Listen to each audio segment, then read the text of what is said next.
¿Alguna vez te has preguntado qué sucede cuando aquellos que se creen intocables finalmente enfrentan las consecuencias de sus actos? Esta es la crónica de un ascenso marcado por el lujo y una caída vertiginosa hacia la infamia. Una red de secretos que involucra a las figuras más poderosas del planeta. Si te gusta este tipo de contenido, no olvides suscribirte a nuestro canal Muros del Poder.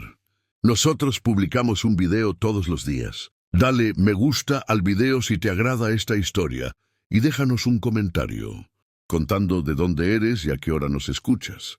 Existen mujeres que vienen al mundo entre sábanas de seda, circundadas por tutoras que dominan múltiples lenguas y muros de piedra centenarios que aparentan resguardarlas de la crudeza de la realidad.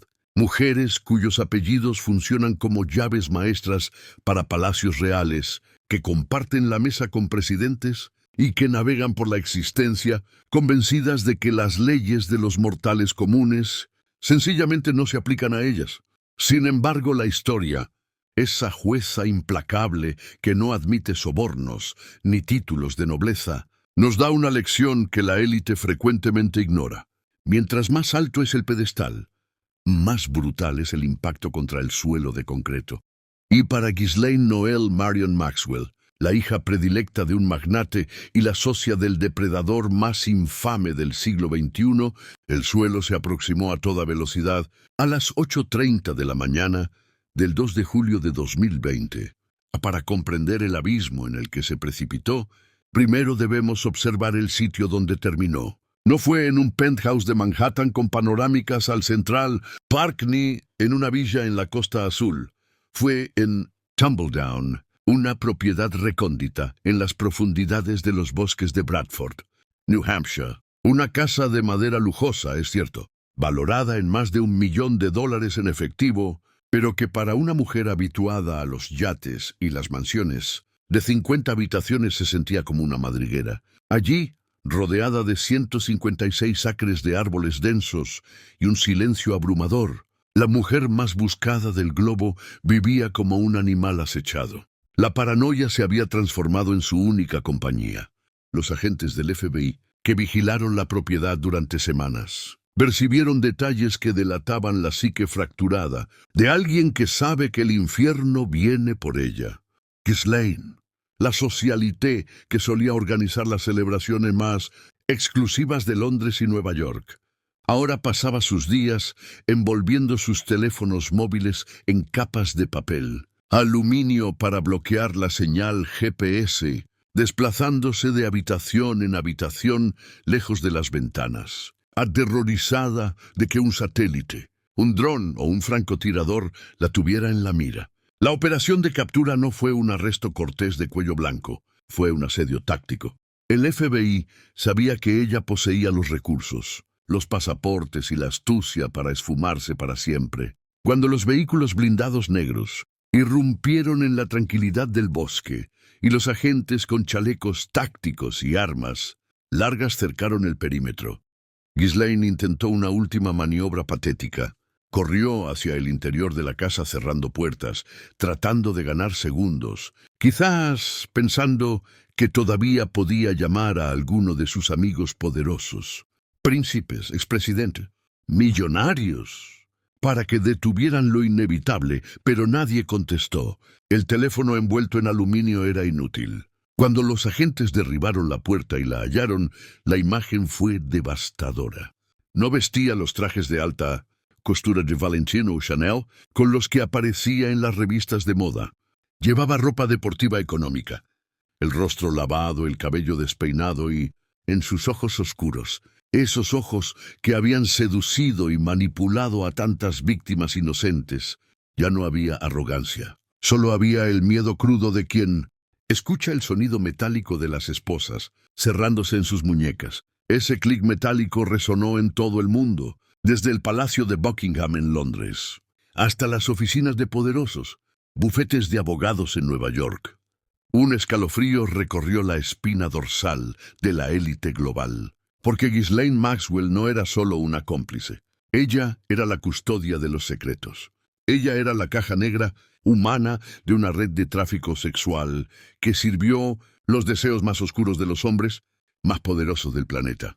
Su arresto no era solo el fin de su libertad. Era el comienzo de una pesadilla para todos aquellos que pensaron que sus pecados en la isla privada de Jeffrey Epstein permanecerían enterrados para siempre. Pero antes de adentrarnos en los detalles escabrosos de la isla del pecado, antes de abrir el libro negro de contactos y ver los nombres que te dejarán helado, y antes de entender cómo una mujer educada en Oxford se convirtió en un monstruo que cazaba a otras mujeres, necesitamos retroceder. Para comprender cómo llegamos a esa casa en el bosque en 2020, no podemos empezar con Jeffrey Epstein. Él fue solo el segundo monstruo en su vida. Para entender a Ghislaine, tenemos que viajar atrás en el tiempo a una mansión en Inglaterra y conocer al primer hombre que le enseñó que el amor es una transacción, que el poder lo justifica todo y que la moralidad es un inconveniente para los pobres. Tenemos que conocer a su padre. Tenemos que hablar de Robert Maxwell. Mucho antes de que el mundo conociera el nombre de Jeffrey Epstein, Ghislaine Maxwell ya vivía en una jaula de oro construida por un hombre con un ego tan grande que apenas cabía en el continente europeo. Nació el día de Navidad de 1961, la menor de 9 hijos en un mundo de privilegios obscenos que la mayoría de nosotros no puede ni imaginar. Su hogar no era una casa, era Headington Hill Hall en Oxford, una mansión neoclásica de 53 habitaciones, arrendada al ayuntamiento, que operaba como la corte privada de su padre, el magnate de los medios, Robert Maxwell. Robert no era un hombre normal, era una fuerza de la naturaleza, un sobreviviente del Holocausto que llegó a Gran Bretaña sin un centavo y construyó un imperio mediático colosal que incluía periódicos como el Daily Mirror y editoriales científicas. Era un hombre de apetitos gargantuescos, comía como un rey medieval, gritaba como un dictador y gastaba dinero con una compulsión patológica. Para el mundo exterior era un genio de los negocios y un filántropo, pero dentro de los muros de su mansión era un tirano doméstico que gobernaba a su familia mediante el terror psicológico y la humillación. Ghislaine creció viendo cómo su padre destruía emocionalmente a sus hermanos mayores, gritándoles, despidiéndolos de sus empresas y burlándose de ellos en público.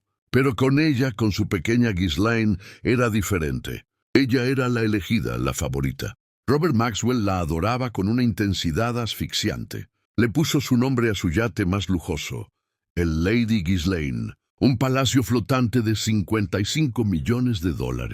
Le enseñó que ella era especial, superior, intocable, pero esa adoración tenía un precio terrible, lealtad absoluta. Ghislaine aprendió desde niña que para sobrevivir y ser amada por el gran hombre, tenía que anticipar sus deseos, cubrir sus mentiras y nunca jamás cuestionar su autoridad. Fue en esta escuela de deformación moral donde se forjó su carácter. Aprendió que las reglas eran para los demás. Aprendió a usar su encanto social, su acento de clase alta y su educación en Oxford como armas para desarmar a la gente. Se convirtió en la socialité perfecta de Londres en los años 80, brillante, divertida, siempre en las mejores fiestas, siempre al lado de su padre. Pero detrás de la sonrisa de debutante, había una mujer entrenada para servir a un monstruo. Entonces, el 5 de noviembre de 1991, el mundo de Ghislaine se hizo añicos de una manera misteriosa y brutal. El cuerpo de Robert Maxwell, un hombre de 140 kilos, fue encontrado flotando en las aguas del Océano Atlántico, cerca de las Islas Canarias. Había caído de su amado yate, el Lady Ghislaine, en mitad de la noche. La versión oficial fue un accidente o un suicidio, pero el contexto era sospechoso. El imperio de Maxwell se estaba desmoronando. Días después de su muerte, se descubrió que había saqueado 400 millones de libras esterlinas de los fondos de pensiones de sus propios empleados para tapar los agujeros de sus deudas. El héroe era un ladrón. El magnate estaba en bancarrota. Para Ghislaine, esto no fue solo la pérdida de un padre. Fue la pérdida de su identidad, su estatus y su protección. De la noche a la mañana pasó de ser la princesa de la prensa británica a ser la hija del mayor estafador de la historia del Reino Unido.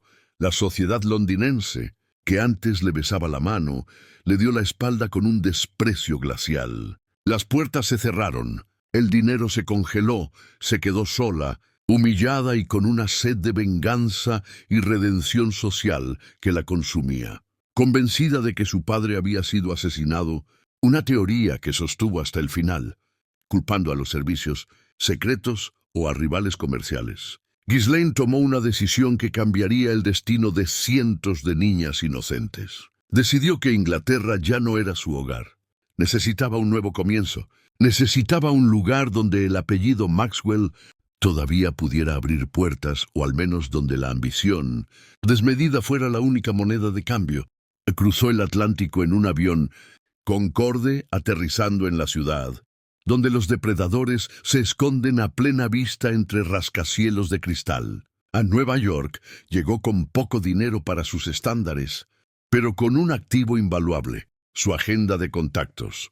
Conocía a príncipes, a duques, a empresarios, y estaba buscando desesperadamente a alguien que pudiera llenar el vacío titánico que había dejado su padre, alguien poderoso, alguien rico, alguien sin escrúpulos. Y el destino, con su ironía macabra, le presentó al candidato perfecto.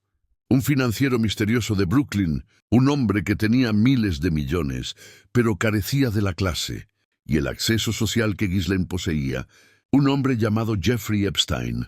La reunión entre estos dos no fue un encuentro romántico, fue una fusión nuclear de patologías. Él necesitaba su clase y sus conexiones para blanquear su reputación y acceder a la realeza. Ella necesitaba su dinero y su protección para volver a sentirse una reina. Juntos formarían la pareja más tóxica y peligrosa de la historia moderna. Pero lo que comenzó como una asociación social en las fiestas de Manhattan, pronto descendió a las profundidades de la depravación. Ghislaine no solo sería su novia o su asistente, se convertiría en la arquitecta de su fantasía más enferma. Ella le traería lo que él más deseaba, algo que el dinero por sí solo no puede comprar fácilmente sin riesgo: la inocencia. Nueva York en los años 90 era una jungla de asfalto donde el dinero nuevo devoraba al dinero viejo. Y en medio de esa vorágine, Ghislaine Maxwell llegó como una náufraga de lujo.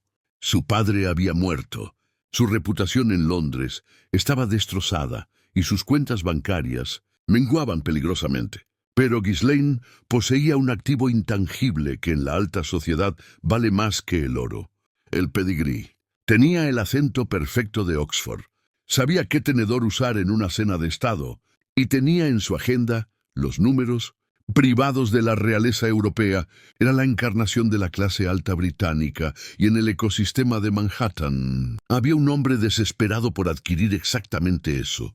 Jeffrey en aquel entonces era un enigma, un financiero de Brooklyn con una fortuna de origen turbio, brillante en las matemáticas, pero tosco en las formas. Tenía el dinero para comprar mansiones, pero carecía de la sofisticación para llenarlas con la gente correcta. Era un intruso en el baile de la élite cuando sus caminos se cruzaron. Algunos dicen que en una fiesta, otros que a través de amigos comunes en el mundo inmobiliario, se produjo una reacción química inmediata.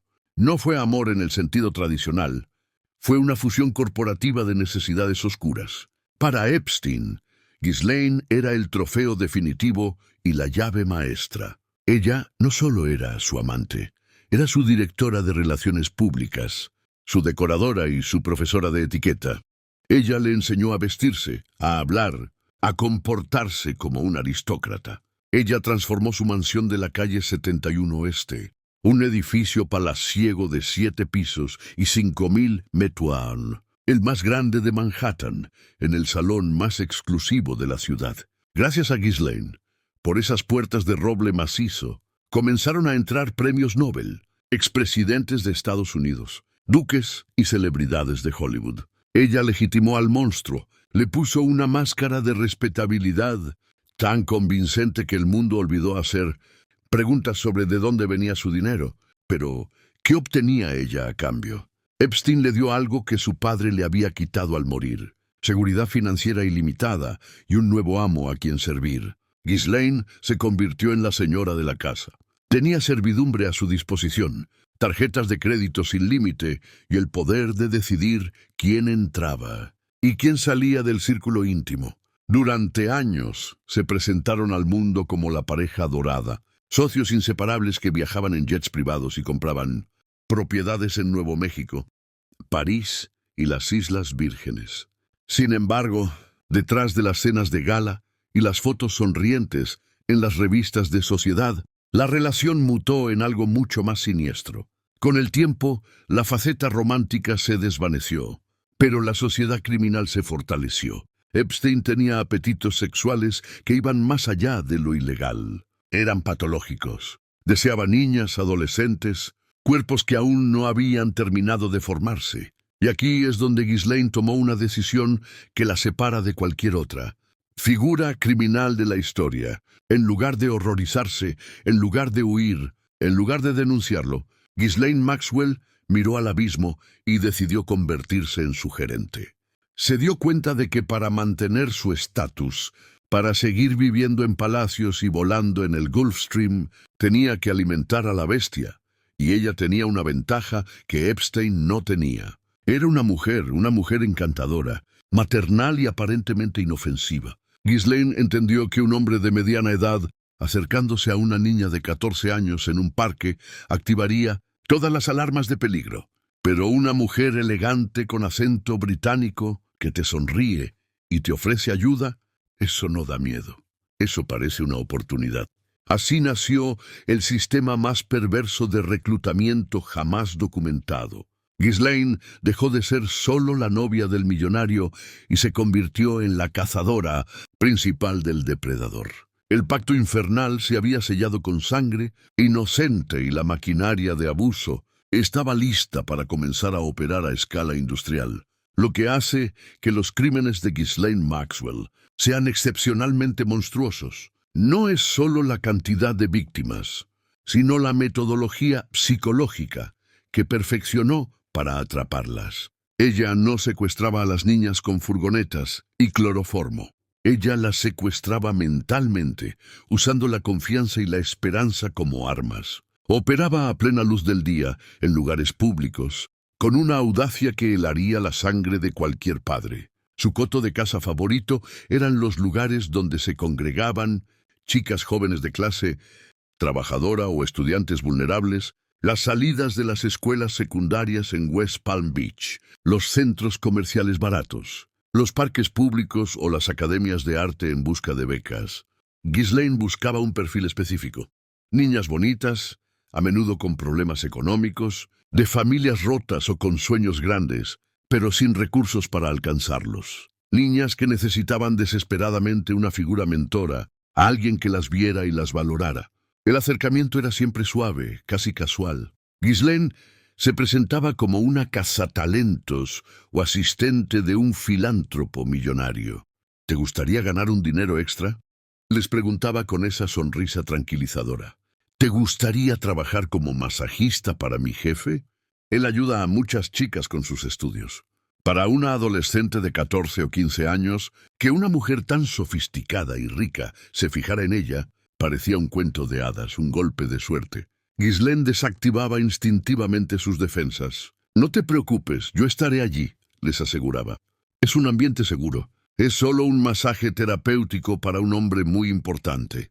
La primera visita a la mansión de Palm Beach o a la casa de Nueva York estaba diseñada para deslumbrar. Ghislaine las recibía como amigas, les ofrecía refrescos, les hacía cumplidos sobre su ropa, les preguntaba por sus vidas, creaba un vínculo de hermana mayor o incluso de madre sustituta. Las víctimas han testificado en los juicios cómo Ghislaine las llevaba de compras, las llevaba al cine o les daba consejos sobre maquillaje. Antes de entregarlas al infierno, esa traición de género, esa manipulación de la sororidad femenina es lo que destruyó la psique de las víctimas, más profundamente que el abuso físico. Una vez dentro de la habitación de masajes, la trampa se cerraba lentamente. Ghislaine a menudo estaba presente al principio, supervisando o incluso participando para normalizar la situación. Ella les decía que los tocamientos eran normales, que así se daban los masajes en Europa, que no fueran puritanas. Desmantelaba sus límites morales paso a paso. Si una niña se sentía incómoda, Ghislaine la presionaba psicológicamente. ¿No quieres la beca? ¿No quieres viajar? No seas desagradecida. Convertía el abuso en una obligación contractual, en un trabajo que debían cumplir. Pero la perversidad del sistema de Maxwell iba más allá del reclutamiento directo. Ella implementó una estructura piramidal similar a un esquema Ponzi de abuso sexual. Incentivaba a las víctimas que ya estaban bajo su control para que trajeran a sus amigas, a sus hermanas menores o a compañeras de clase. Si traes a otra chica te pagaremos 200 extra. Convirtió a las víctimas en reclutadoras forzadas, expandiendo la red de Epstein exponencialmente. Durante años, Ghislaine operó con total impunidad. La policía local y los servicios sociales no podían concebir que una mujer de la alta sociedad británica fuera capaz de tal atrocidad. Ella usó su privilegio como camuflaje.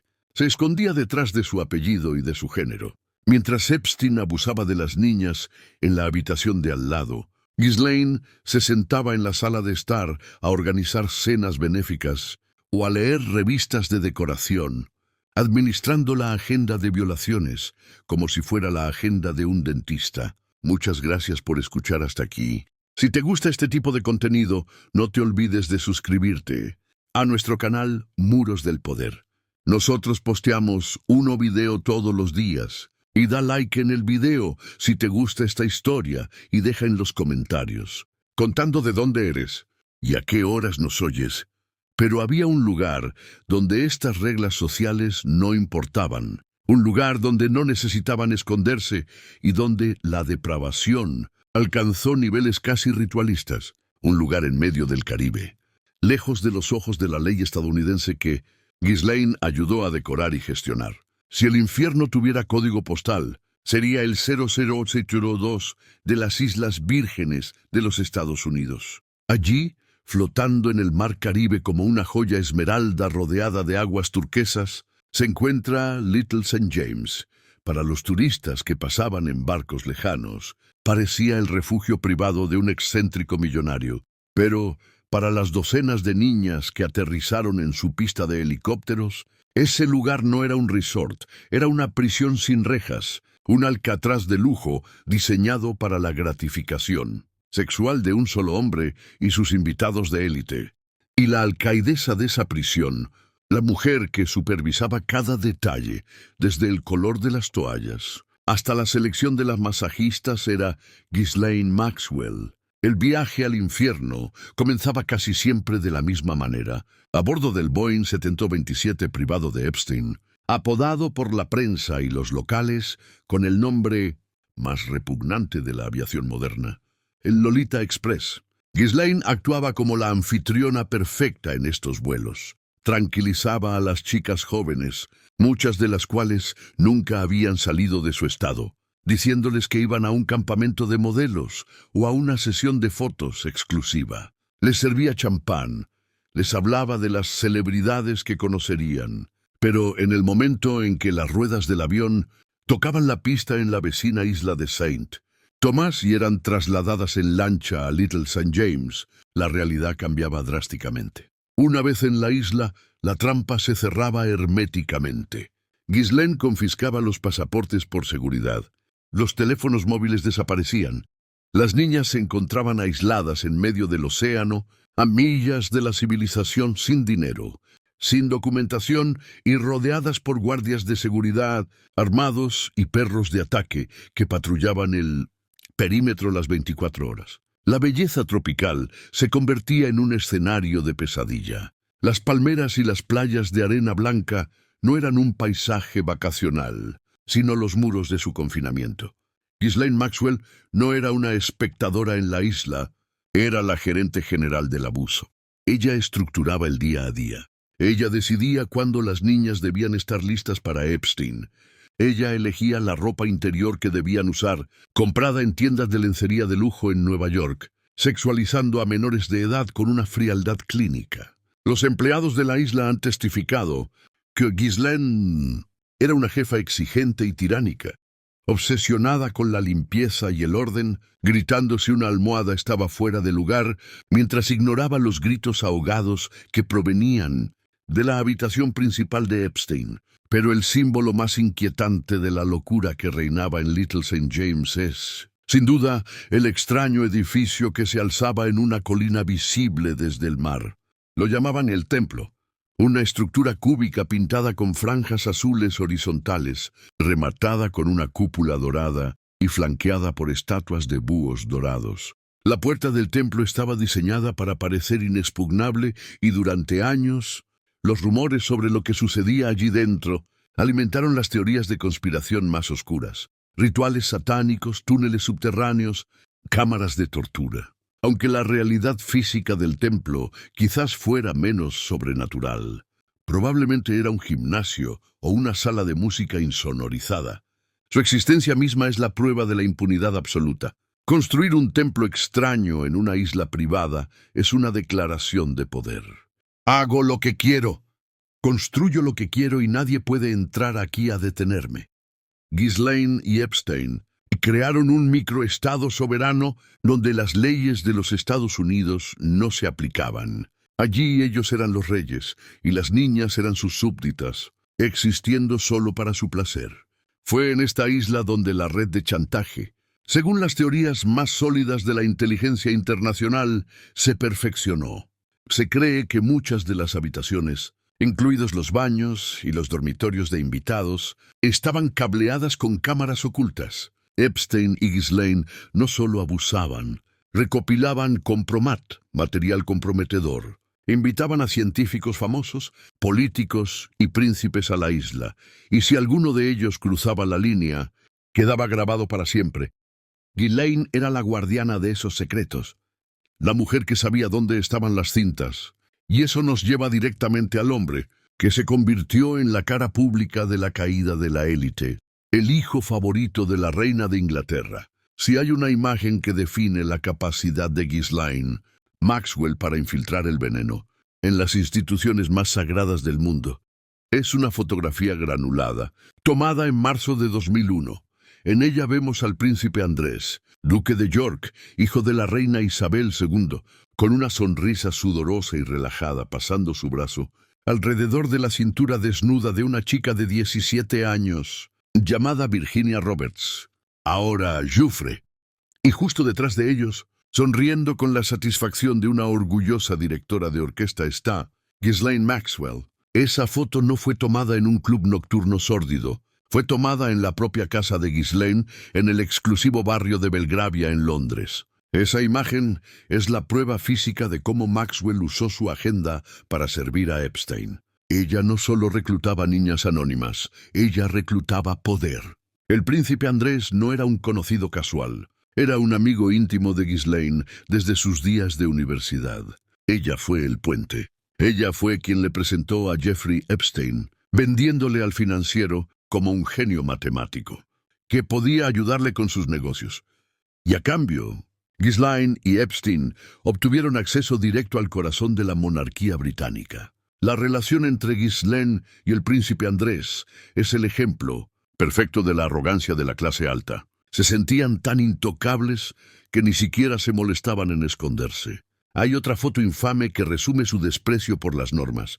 Ghislaine Maxwell y el actor Kevin Spacey, sentados en los tronos reales de la reina, Isabel y el príncipe Felipe dentro del Palacio de Buckingham, riendo durante un tour privado organizado por el príncipe Andrés. Esa imagen es una profanación simbólica, una proxeneta y un depredador sentados en los asientos de la jefa de Estado, invitados por su propio hijo.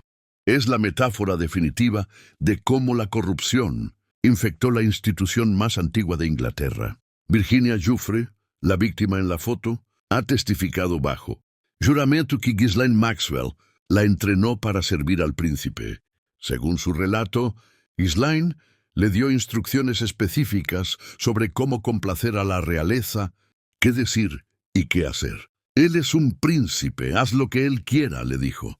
Para Ghislaine, entregar una niña a un miembro de la realeza no era un crimen, Era un favor, un regalo diplomático, una forma de consolidar su estatus como la mujer mejor conectada de Londres. Convirtió a seres humanos en moneda de cambio para comprar influencia. El escándalo del príncipe Andrés destruyó su vida pública. Fue despojado de sus títulos militares, de su estatus de Alteza Real y expulsado de la vida pública por su propia madre, la reina, en una humillación histórica sin precedentes. Y todo esto ocurrió porque confió en Ghislaine. Ella fue el vector del contagio, pero Andrés no fue el único.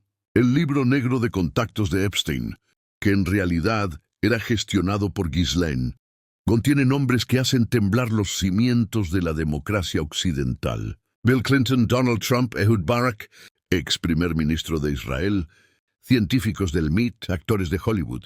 Ghislaine Maxwell operaba como una madame de alto nivel para la élite global. Su función era mantener a estos hombres poderosos felices, entretenidos y, en última instancia, comprometidos. Ella sabía que mientras tuviera secretos sobre los hombres más poderosos del mundo, sería intocable, y durante décadas tuvo razón.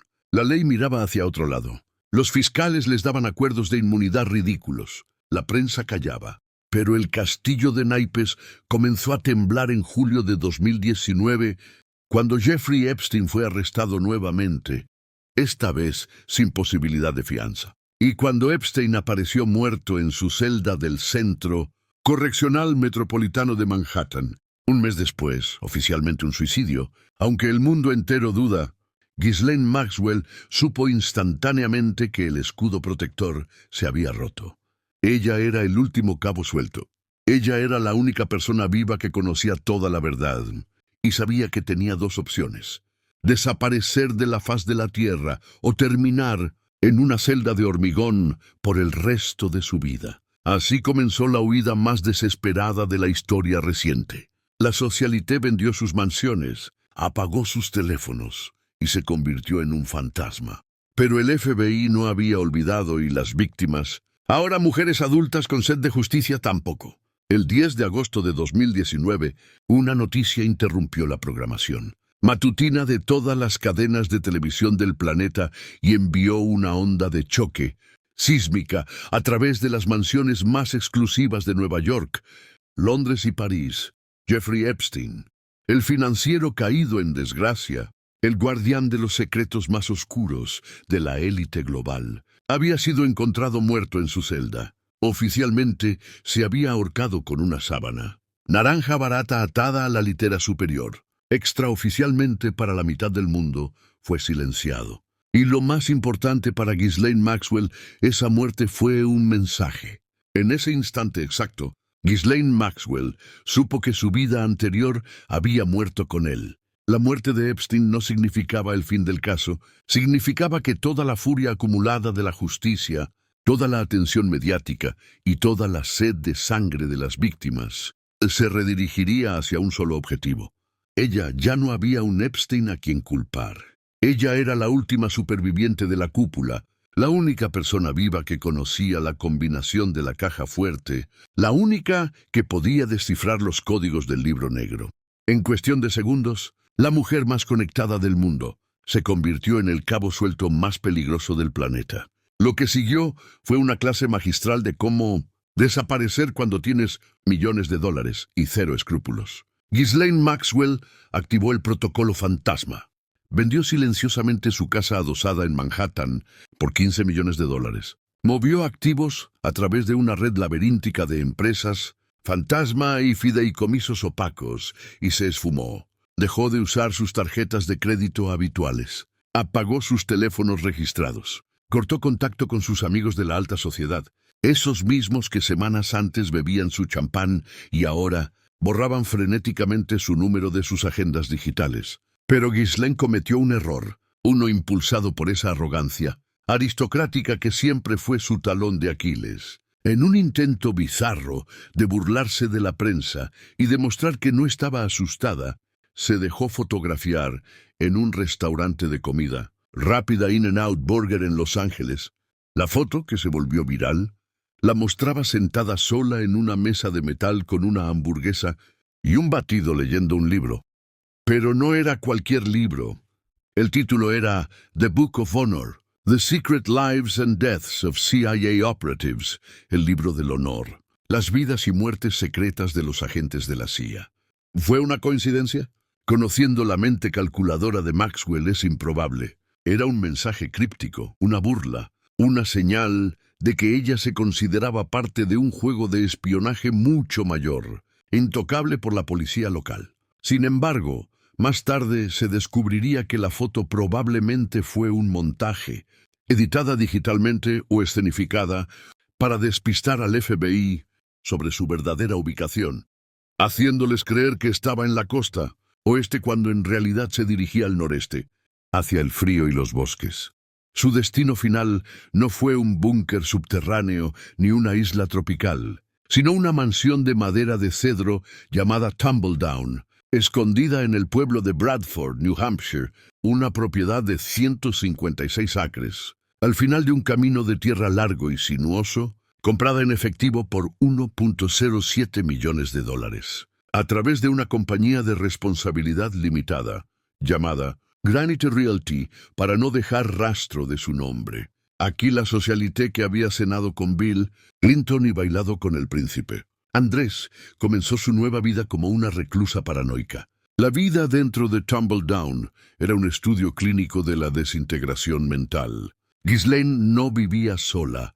Se había casado en secreto con Scott Borgerson, un empresario tecnológico mucho más joven que ella, quien dejó a su esposa y a sus hijos para huir con la fugitiva más famosa del mundo. Pero el amor en tiempos de persecución federal no es romántico, es claustrofóbico. Los agentes del FBI que vigilaron la casa durante meses antes del asalto describieron una rutina impulsada por el terror absoluto.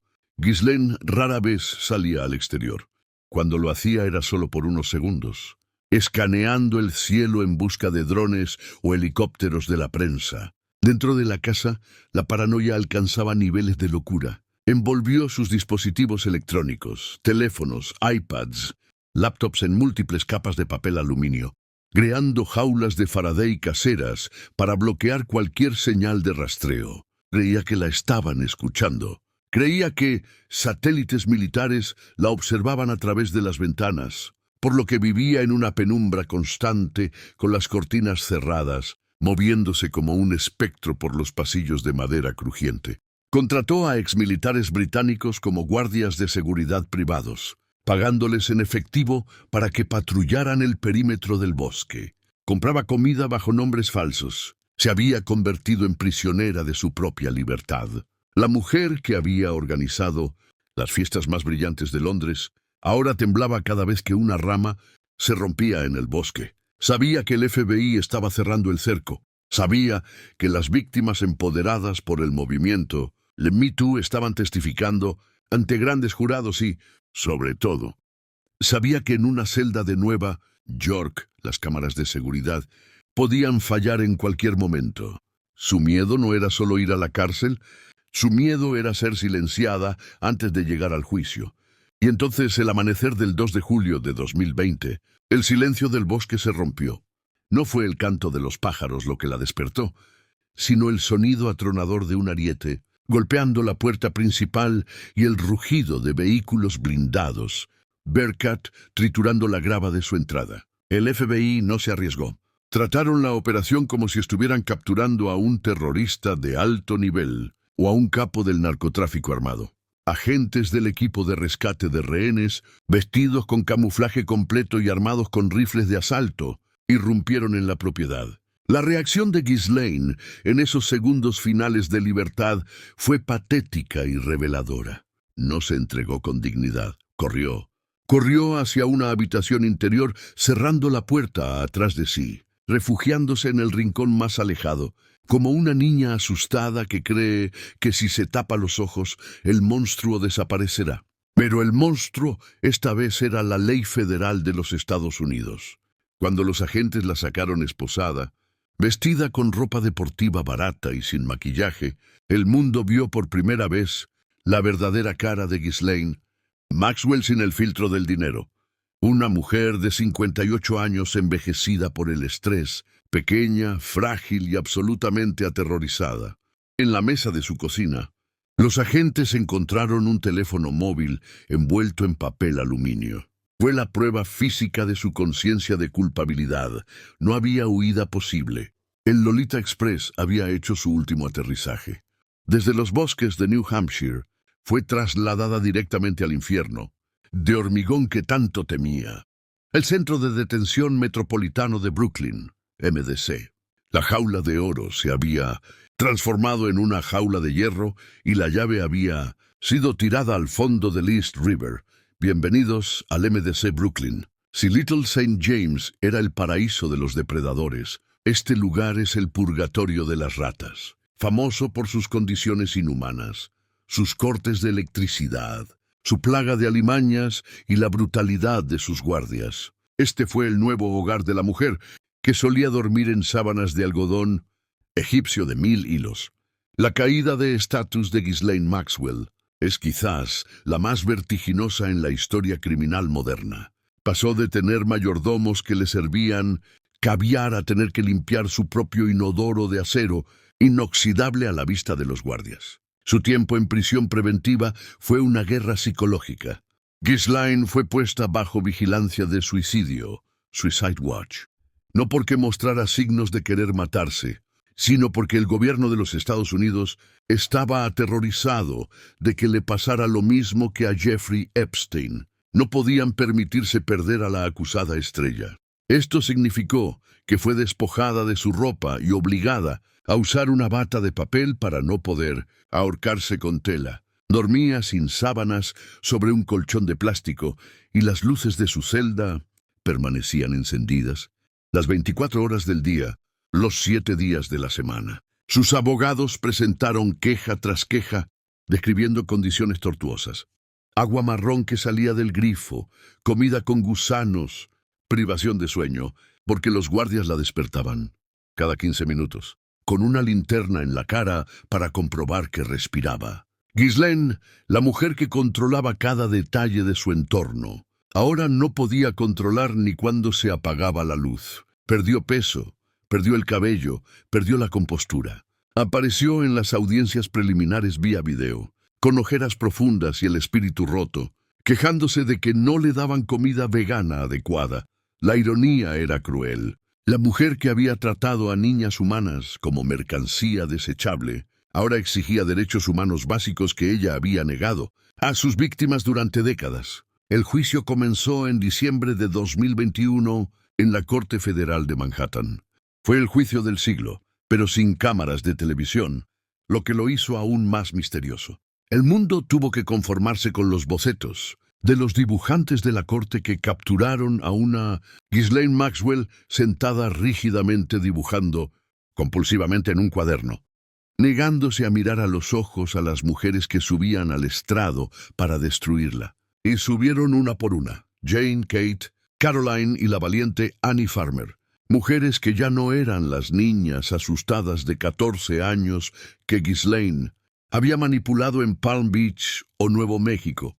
Eran adultas, madres, profesionales que miraron al monstruo a la cara y contaron la verdad con detalles desgarradores. Narraron cómo Ghislaine las hacía sentir especiales, cómo las llevaba al cine, cómo actuaba como una madre sustituta, solo para luego empujarlas a la habitación de Epstein y cerrar la puerta. Ella era peor que él, dijo una de las víctimas. Él era solo un pervertido. Ella era una traidora a su propio género. La defensa de Maxwell intentó pintarla como una víctima más de Epstein, una mujer engañada por un hombre manipulador, un chivo expiatorio que pagaba los platos rotos, porque el verdadero villano estaba muerto. Pero la evidencia era abrumadora. Los registros de vuelo, las transferencias bancarias, las fotos íntimas y sobre todo la consistencia de los testimonios de mujeres que no se conocían entre sí, pero que describían el mismo modus operandi con precisión quirúrgica. El 29 de diciembre de 2021, después de 5 días de deliberación, el jurado entregó su veredicto. Culpable de 5 de los 6 cargos, incluyendo el más grave, tráfico sexual de menores. En ese momento, Ghislaine Maxwell no lloró, no gritó, Simplemente se sirvió un vaso de agua con manos temblorosas y miró al vacío. La sentencia llegó meses después, 20 años de prisión. Para una mujer de 60 años es efectivamente una cadena perpetua. La jueza Alison Nathan fue lapidaria. La señora Maxwell no fue una espectadora inocente. Fue una participante clave y necesaria en un esquema monstruoso. Hoy, Ghislaine Maxwell cumple su condena en la institución correccional federal de Tallahassee, en Florida. Es una prisión de baja seguridad, pero sigue siendo una prisión. Pasa sus días dando clases de etiqueta y yoga a otras reclusas, una parodia grotesca de su vida anterior como mentora de la alta sociedad. Come en una bandeja de plástico. Usa un uniforme caqui y cada noche cuando se apagan las luces, ahora sí se apagan, se queda sola con su memoria. Pero aquí está la verdadera tragedia y el misterio final que nos deja esta historia. Ghislaine Maxwell está en la cárcel, sí. Epstein está muerto, sí. Pero el libro negro sigue cerrado para el público. Los hombres poderosos que volaron en el Lolita Express, los príncipes que se alojaron en la isla, los presidentes que cenaron en su mesa, la mayoría de ellos siguen libres. Siguen siendo ricos, siguen siendo intocables. Ghislaine Maxwell eligió el silencio. Podría haber hablado, podría haber quemado el mundo entero revelando nombres, fechas y detalles a cambio de una reducción de pena. Tenía la bomba atómica de la información en sus manos, pero no la detonó. ¿Por qué? ¿Lealtad a una clase social que la abandonó? ¿Miedo a que le suceda lo mismo que a Epstein en su celda? ¿O simplemente la esperanza delirante de que si mantiene la boca cerrada, alguien algún día mueva los hilos necesarios para sacarla de ahí? Ella es la guardiana del secreto más tóxico de nuestra era, y mientras ella respire, esos hombres poderosos no dormirán tranquilos del todo. Esta ha sido la terrible historia de la Madame del Infierno, la mujer que tuvo todo, belleza, dinero, educación y poder, y decidió usarlo para cazar a los inocentes. Su mansión en el bosque ha sido vendida. La isla de Little St. James está en ruinas, pero el dolor de las víctimas y la sombra de la duda sobre la élite mundial permanecerán para siempre. Si esta investigación profunda te ha abierto los ojos sobre cómo funciona realmente el poder en las sombras, si crees que la lista de clientes debe ser revelada y que la justicia no debe detenerse en Ghislaine, revienta el botón de like ahora mismo. Es la única forma de exigir que la verdad completa salga a la luz. Suscríbete al canal y activa la campanita. No dejaremos que el silencio gane. Y ahora la pregunta que define todo este caso. ¿Crees que Ghislaine Maxwell está protegiendo a alguien más poderoso que ella al mantener silencio, o simplemente tiene miedo de morir en prisión si habla? Déjame tu teoría en los comentarios. Los leo todos.